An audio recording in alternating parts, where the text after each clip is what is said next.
Okay, folks, you may ask, why is the boat nosediving into the rock? Well, it's never supposed to do that, but we're teaching it. Don't do that, boat.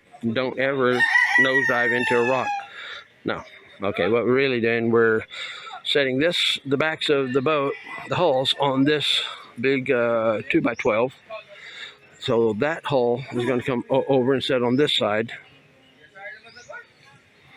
but they need to be about 8 feet apart. So, and this board here is 7 foot something. So, yeah, honey, we'll have to move that out.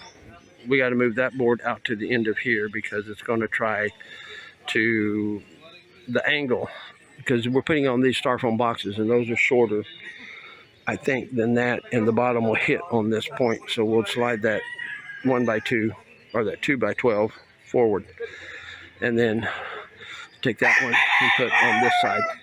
We've already got all the design drawn on that one. Now we got to draw it on this one and then brace it all up and get ready to cut a section of that side out, down, over, and angled up for the trimaran connection. So we are going to do that, move that one over here. Okay, folks, we had some corrections to make, because what I did originally, I made it 48 inches from the back, because that's the width of the plywood. It's 48 inches from the back, but this bow is more wide than back there, so I had to make it 48 inches from where the front of the plywood is here over to the front here on this part. See right here where the lines are. See, I don't know if you can see, yeah, those lines right there. So from here, this point here, across to there, got to be 48. Anyway, we're good. So we're gonna go at lunch now.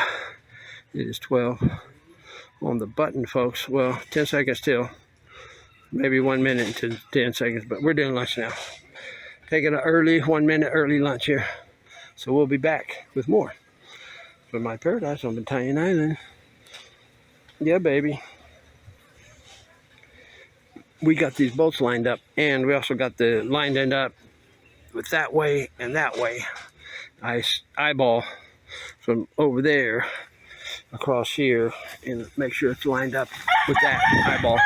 And we've got the tops eyeballed pretty much. After we moved it so much, we'll have to realign the tops because they should be flat. That hole can't be up and this hole can't be up or down or whatever. So there's alignment this way. There's alignment this way, back and forth. And there's alignment between the spread. So 3 axes, I think. That's what I'm counting right now. I haven't eaten lunch, so I could be wrong. My brain could be running out of gas, out of thinking power. So paradise, there's stairs. Good morning, everybody. Today, see how this tarpaulin only covers the back, and we're over here, so we're re-tarpaulining, putting up a little more tarpaulin here. Give us a little more shade, because this tree here is not a mulberry tree, but it's dropping these little balls that are like little berries, and the flies love them. There's like 1 million flies around here, but they're all over the ground. And if you work here, they fall in your hair. And when you get home, you got a hair full of these little balls and stuff and pieces of whatever that thing is. So anyway, I got to help out. So we'll be back. Paradise. Anyway, Catamaran Dingy. Paradise out. Well, we're getting to the moment of truth here. We actually have to start cutting this side out here. And you can see I drew a little line here. So I take the saber saw and cut down here.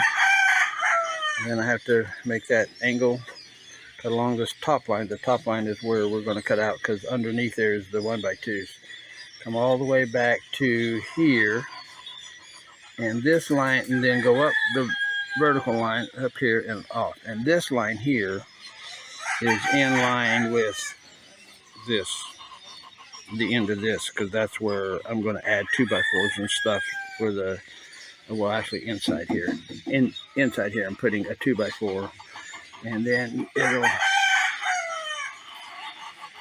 and another one on the inside of here, so I can nail the cross 2x4 into those 3 2x4s, so it's beefy. And of course, same song, second verse. Same song, second verse. The chicken interrupted me on this side. So this is the scariest part, cutting this. Oh, by the way, we've got it all braced up, trying to hold the shape of the boat as we cut this, so no spring will release or do any weird thing, we're hoping. And then we got all these braces in here. We space out. This is below the cut line, of course, about 2 inches below the cut line.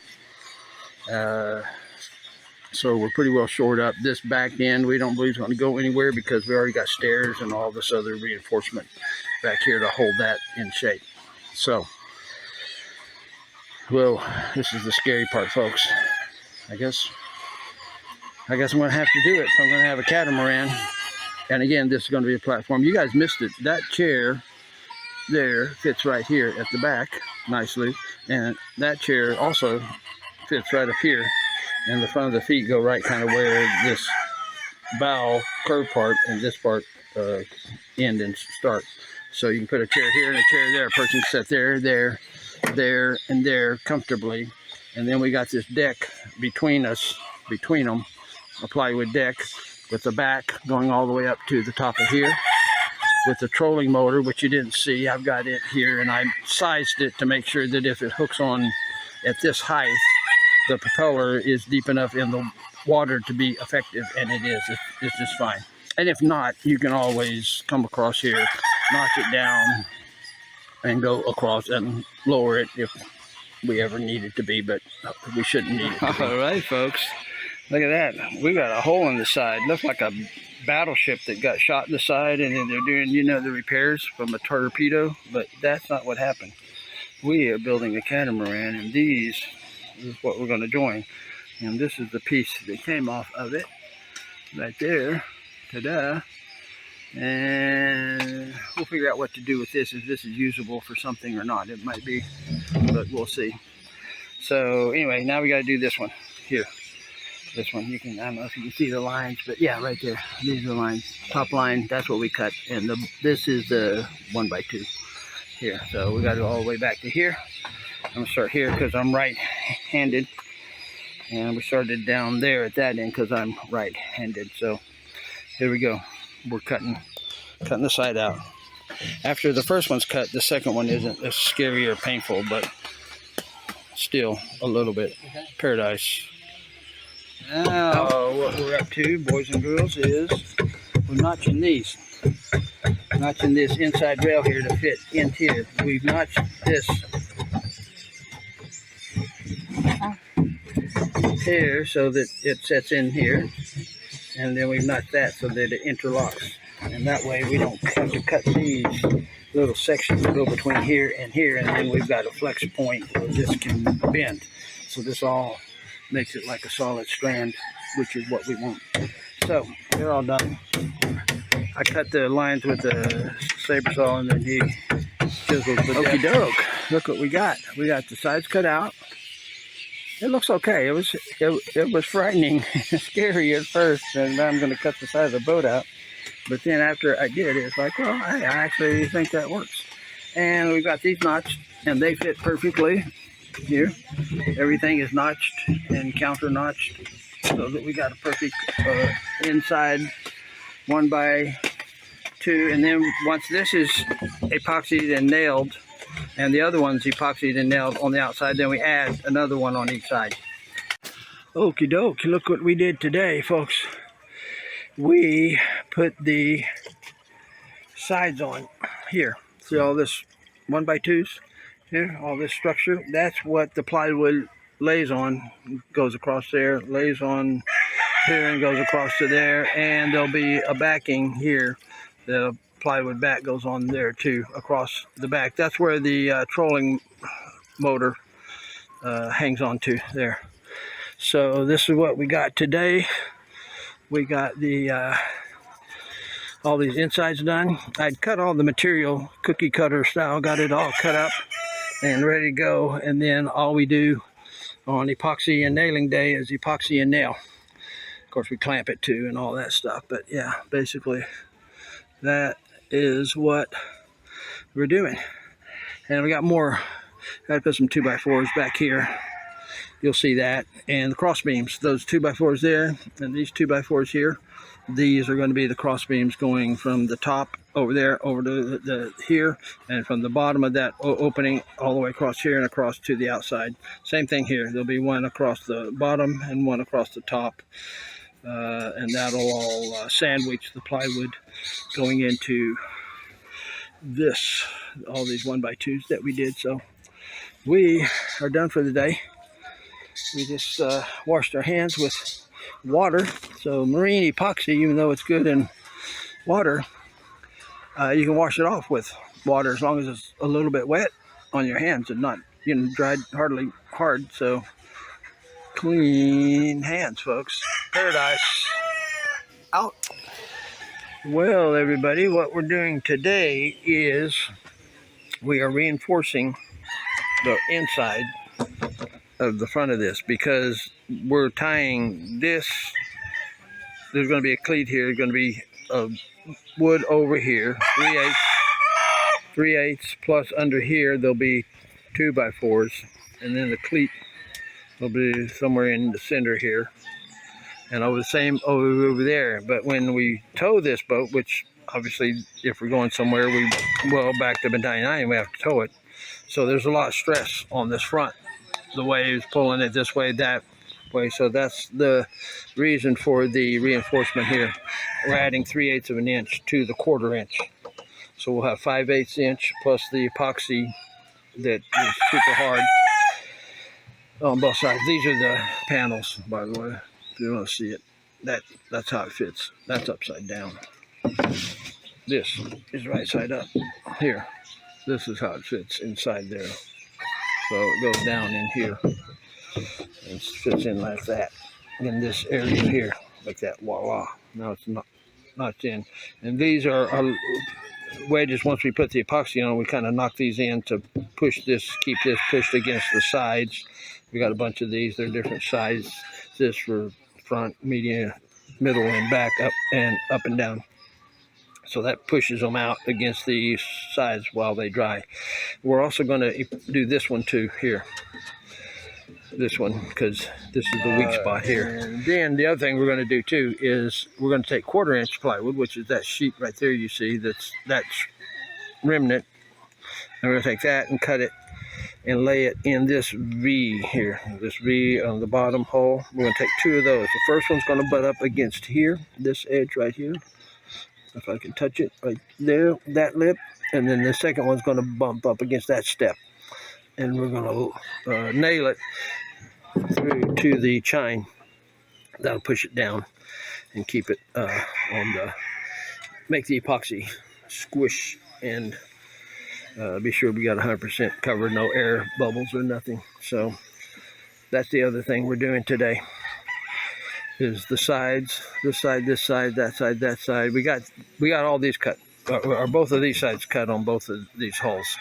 And now we got to do these 2 here, and then we got to cut all the bottom. Once all that's done, then we break out the epoxy and nails and start epoxying and nailing everything. So that'll probably be tomorrow. Today, my friends, is epoxy day. Actually, yesterday was epoxy day too. But what we did, we epoxied this side here yesterday. You may have seen that earlier in this video. I'm going to get under here and come through and up, and voila, I'm on this side. So what we did, we mixed epoxy on this board here, this epoxy board. We maintain it, we keep it clean, and so we can reuse it. We got gallon jugs of Pioneer marine epoxy, you can see. We have all of the pieces that we're going to epoxy. What we're doing is strengthening these sides, because this is the end that's going to be towed, so the front's going to get pulled. Yay and nay, left and right. Port and starboard, folks. You know, it's talk boat talk. But anyway, what we do, see how all the epoxy's on that one? And I'm going to turn the camera upside down. All the epoxy on this side. And you see how we've already done this and wedged all these boards in here to push the wood against the other epoxy. So we double side epoxy. We put epoxy on the thing we're sticking it to, and epoxy on the thing it's sticking to. So everything is double sided epoxy. We lather it on, put on a nice coat, because we're not cheap on epoxy, and epoxy is not cheap, by the way. $2,400 400 pesos for a gallon, which is actually 2 gallons because you get part A and part B and you combine them and that makes 2 gallons. So roughly 50 bucks for that. And you can see we've got 2 here, 2 here, and 2 here. So that's 150 bucks of epoxy that we've used so far. We're not done, but these 2 are virtually full. And we got 2 more gallons of non-sag for the stairs because we're doing those on vertical surfaces that don't have wood sticking to them to keep it from sagging. But this isn't sagging too bad, but we don't care because we're just adhering the other one to it. So anyway, I'm gonna put the phone down. We got all the epoxy on everything that we need, and we're gonna start sticking it.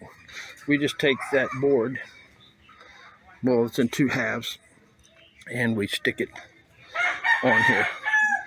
And then we take this is in 2 halves too, and we stick it on here. The reason it's in 2 halves is because we only had small pieces of 3/8 inch plywood, and we had to make do, so we had to section it in order to make use of all of the 3/8 plywood. That's what we have left, this weird looking little piece right there of the 3/8.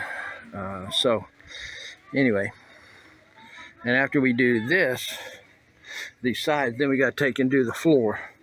We're doing 2 1/4 inch pieces here, and the reason we're doing 1/4 inch because it'll form easy. 3/8 is hard to bend, and so we're going to beef the floor up too with another 1/2 inch of plywood plus 2 layers of epoxy sandwiched in between all of that, and we nail it right down the center line here where the center chine is, and that pushes the plywood down and squishes it into all the other epoxy below it.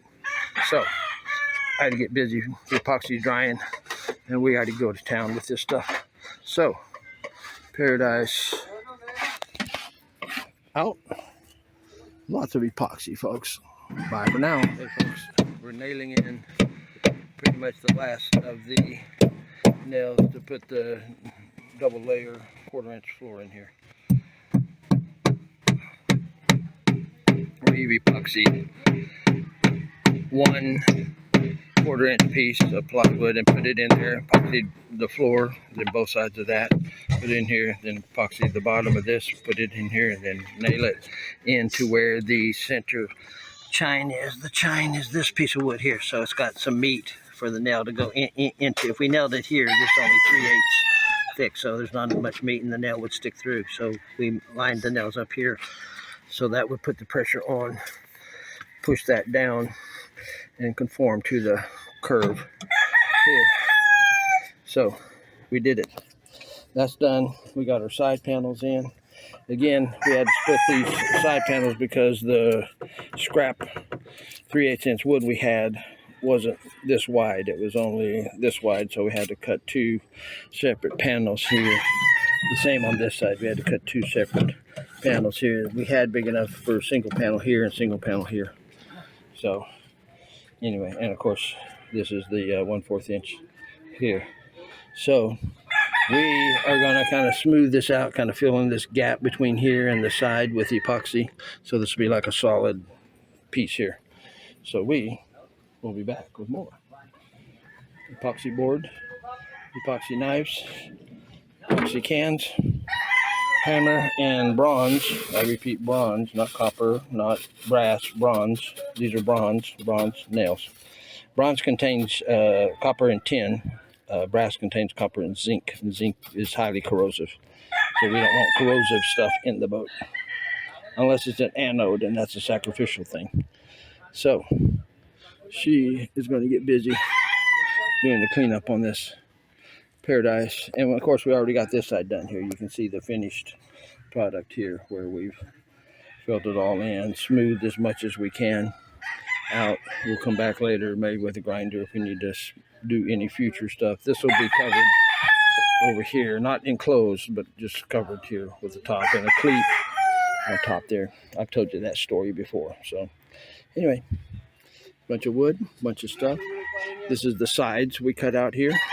The panels, we assembled the boat like a regular boat, and then we cut the sides out because we'd had a heck of a time building it without getting that initial shape.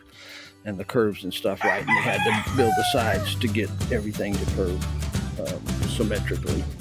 You know what I mean? Paradise out.